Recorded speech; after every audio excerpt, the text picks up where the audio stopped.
Hey guys, it's me Eric. So I'm doing a little bit different with the video. This is kind of like my last video in terms of making the silicone.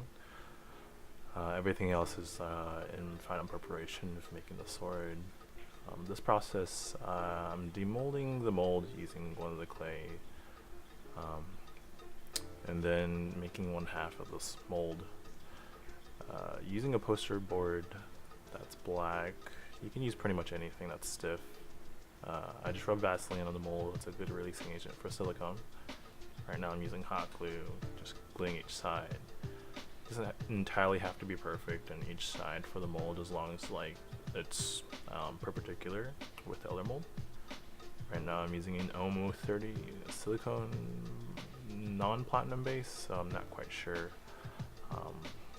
Or it is a silicone base that's platinum. Right now I'm just kind of pouring it. You want to mix it thoroughly. I realized here that the other mold for this part wasn't flat, so I poured a little bit more and made it a little bit higher, of course, so it's flat.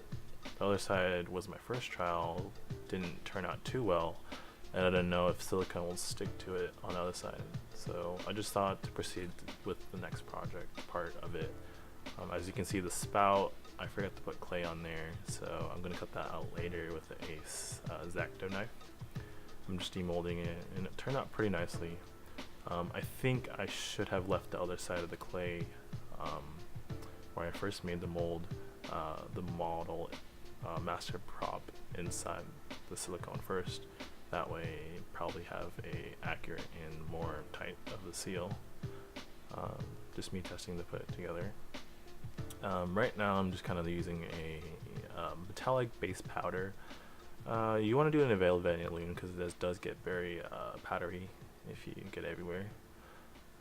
This is a great releasing agent, especially when you put in silicone molds with doing a cold casting. It works well if you have two pieces of wood together that's flat. Obviously I couldn't do that since one side wasn't flat.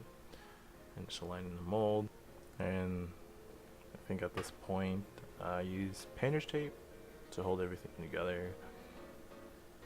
As you can tell at this part, I'm using one of the flat signs, whereas kind of like a stencil to hold everything together in terms of flat pressure.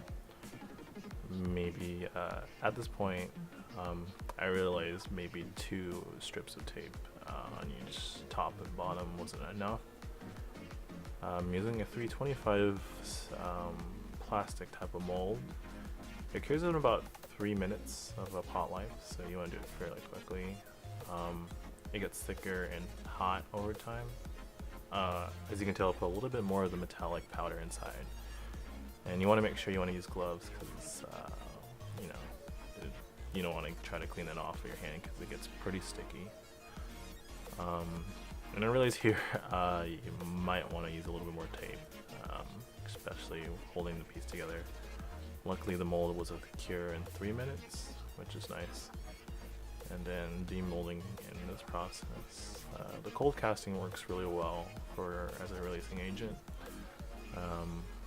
Vaseline can work as well, but it might have residual texture that you don't want. And then right here, it's not a clean mold, so going back, maybe leaving the silicone alone with the master prop could have made a cleaner mold, but it worked out just fine.